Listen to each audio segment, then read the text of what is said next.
When you talk to someone you completely disagree with, the first thing you have to remember is this: your goal is not to overpower them. Your goal is to stay yourself.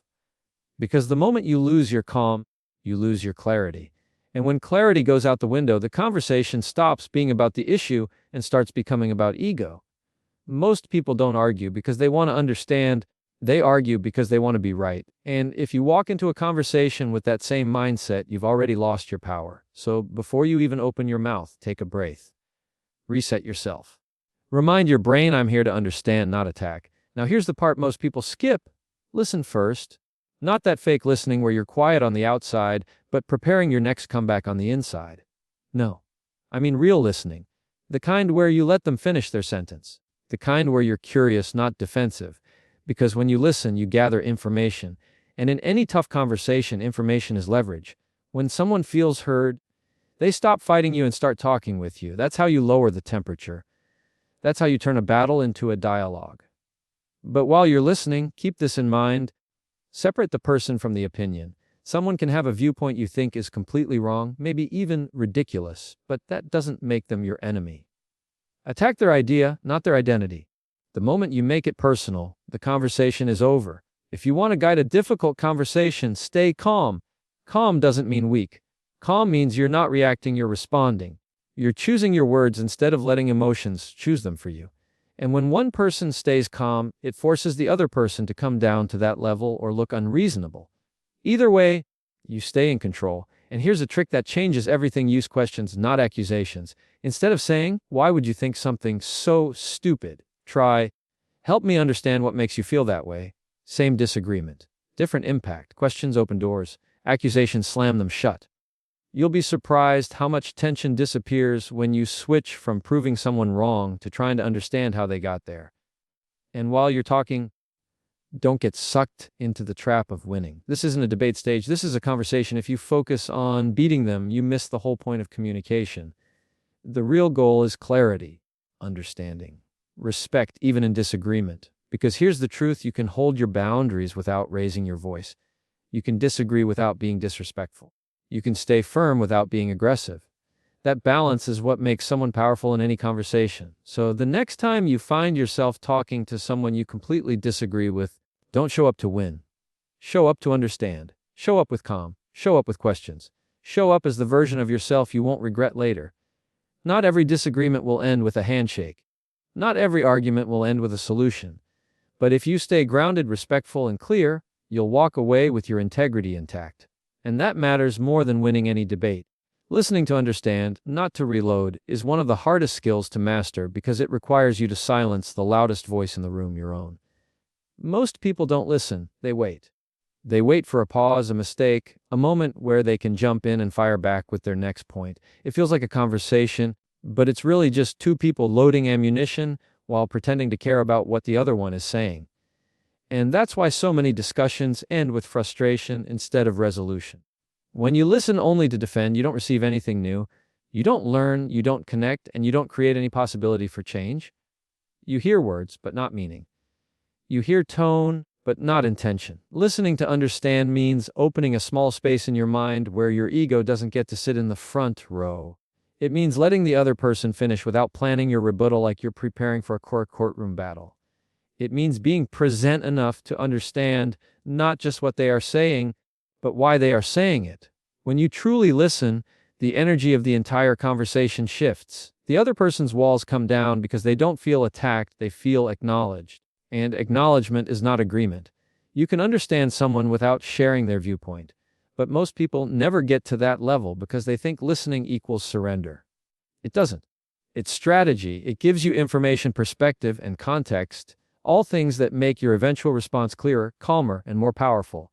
Listening to understand gives you leverage.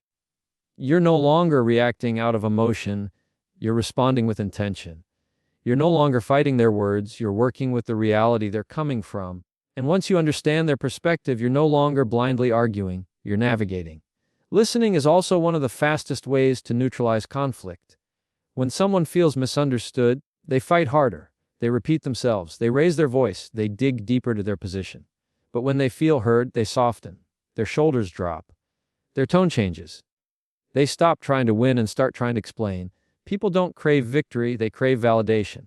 And when you give them that, not by agreeing, but by understanding, it disarms the entire interaction. You create a safe space for honesty instead of hostility. You turn a confrontation into a conversation. And the best part, you stay in control the entire time because controlling your mind is always more powerful than controlling the outcome. Listening to understand also teaches you patience. It forces you to sit with ideas you don't like, opinions you don't share, and emotions you don't relate to. But instead of rejecting them, you learn to explore them. You stop treating the conversation like a battlefield and start treating it like a map, with every sentence giving you another direction toward where the other person is coming from. That kind of emotional discipline doesn't just make you better at communication, it makes you better at relationships, leadership, and conflict management. People naturally trust those who listen, because listening shows respect. It shows maturity, it shows you're not threatened by someone else's viewpoint. Only insecure people interrupt. Only fragile egos rush to respond. Strong people listen because they know silence is not weakness, it's leverage. And when it's finally your turn to speak, you speak differently. Your words don't come from defensiveness, they come from clarity. You're not trying to counterattack, you're trying to contribute. You're not trying to win. You're trying to move forward. That's the power of listening to understand. It transforms your response from emotional to intentional. You end up saying less but meaning more. And because you listened, your words land better. They hit softer but deeper. They resonate because they're grounded in understanding rather than impulsive reaction. That's how strong communicators operate. They listen long enough for the truth to reveal itself, and then they speak only what adds value, not noise. When you practice this kind of listening, conversations stop feeling like pressure and start feeling like opportunities. You gain wisdom, not just information. You gain connection, not just opinions. You gain influence, not just noise. And in a world where most people speak twice as fast as they think, being someone who listens to understand is rare. But rare always stands out. Rare always leads. Rare always wins in the long run. Separating the person from the opinion is one of the most important skills you can develop if you want to handle disagreements without damaging relationships. Most people blend the two together. They hear a viewpoint they don't like, and suddenly it feels like an attack on them personally. But an opinion is not a personality. A perspective is not a character flaw. And a belief is not a reflection of someone's entire worth. When you learn to detach who someone is from what someone thinks, you give yourself the power to stay calm, stay focused, and stay respectful without feeling threatened by words that do not align with your own. When you treat an opinion as a full identity, you create unnecessary conflict. You start assigning labels, judgments, and assumptions to people who simply see the world through a different lens. You stop hearing them as a human being and start hearing them as an opponent. And once that shift happens, curiosity dies and defensiveness takes over. You're no longer trying to understand anything. They become wrong and you become right. And the conversation becomes a competition instead of a connection. But when you separate the person from the opinion, you create space for perspective. You allow yourself to see that behind every belief is a lifetime of experiences, influences, fears, upbringing, environment, and information that shaped it. It doesn't excuse anything, but it explains everything. People form opinions based on what they've lived, what they've learned, and what they've survived. Someone may hold a strong belief because of something that happened to them years ago, something they were taught growing up, or something they never questioned until now. But that belief doesn't define their entire identity. It simply defines their current lens. And lenses can change, lenses can be adjusted. Lenses can be cleaned. But they never change through force, humiliation, or confrontation. They change through understanding, conversation, and respect. And none of those things are possible if you attach the person to the belief so tightly that any disagreement feels like an attack on their character. Separating the person from the opinion also makes you emotionally stronger. It protects you from reacting impulsively, from getting offended unnecessarily, and from turning small disagreements into big conflicts. When you realize that an opinion is just a thought, not a weapon, you stop taking things so personally. You stop assuming malice where there is simply a difference in perspective. And you stop wasting emotional energy fighting the person instead of addressing the actual issue. It becomes easier to stay grounded, to speak calmly, and to respond with clarity instead of frustration. It's a mental separation that gives you freedom. It also helps you see the humanity in people you completely disagree with. When you strip away the opinion, you remember you're talking to a person with emotions, struggles, hopes, and fears. You're talking to someone who loves people, who has responsibilities, who's trying to navigate life just like you. They may be misinformed. They may be biased. They may be stubborn. But they're not your enemy. They're another human being trying to make sense of the world from where they stand. And sometimes, just acknowledging their dignity, even when you reject their idea, creates more progress than arguing ever could. When you focus on the person, not the opinion, the conversation becomes safer for both sides. People open up more when they don't feel judged. They become less defensive when they don't feel attacked. They explain more clearly when they don't feel misunderstood. And surprisingly, they become more flexible in their own viewpoint when they feel respected, not dismissed.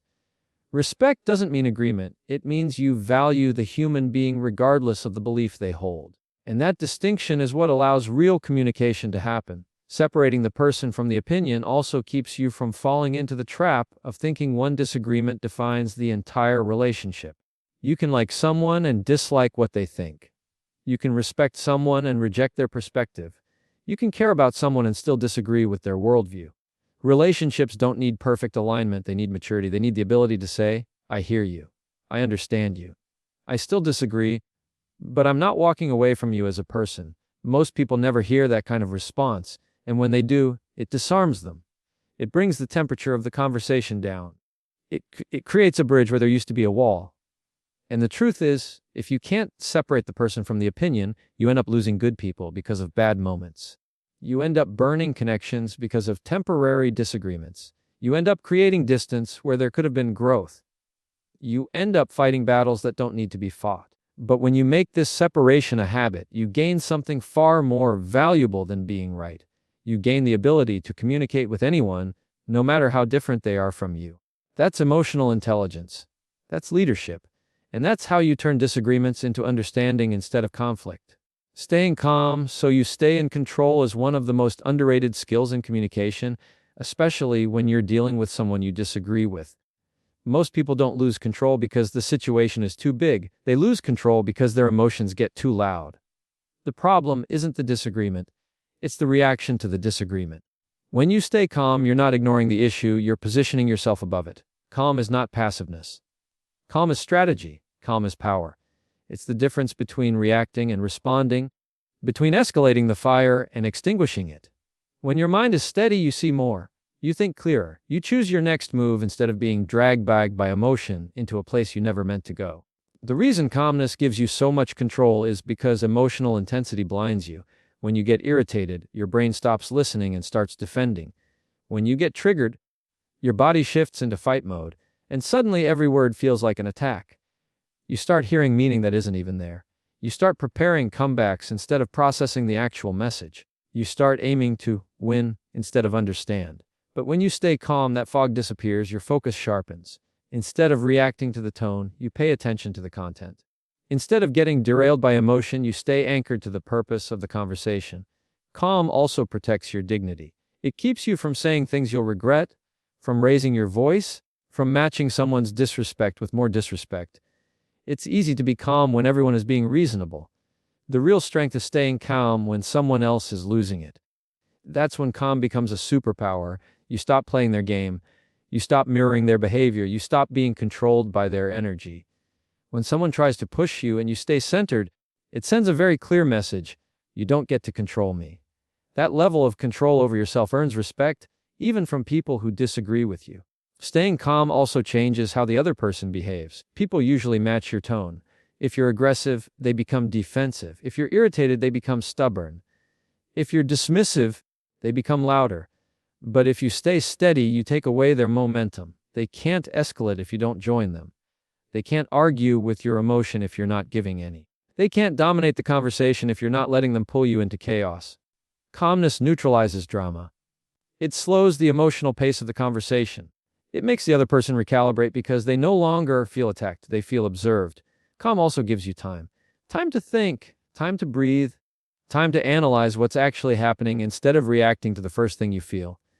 People make their worst decisions in the heat of the moment, when adrenaline is high and clarity is low. Calm creates space between the trigger and the action. That tiny space is where maturity lives. That's where strategy lives. That's where the smartest words are born. When you stay calm, you're not just controlling your emotions. You're controlling the timing of your response, and timing often matters more than the words themselves. And staying calm doesn't mean you don't care. It doesn't mean you're weak. It doesn't mean you're letting someone walk all over you. Calmness is choosing not to hand your power over to someone else's behavior. It's choosing to drive the conversation instead of being driven by it. It's choosing to think long-term instead of short-term. Anyone can raise their voice. Anyone can get defensive. Anyone can lose their cool. That's the easy part. The difficult part is staying steady when your ego wants to fight, when your emotions want to explode, or when every part of you wants to react. That's emotional discipline. That's self-control. That's leadership. The truth is, conversations don't get out of hand because the topic is too heavy. They get out of hand because the people involved lost their grip on themselves. If you can stay calm, you can influence the direction. You can reframe the tone. You can bring the discussion back to logic instead of emotion. You can see solutions that aren't visible to people who are overwhelmed by anger or defensiveness. Calm keeps your intelligence accessible. It keeps your instincts sharp. It keeps your communication clean. And when the other person finally calms down, because eventually they will, they'll remember the one person in the room who didn't lose their power.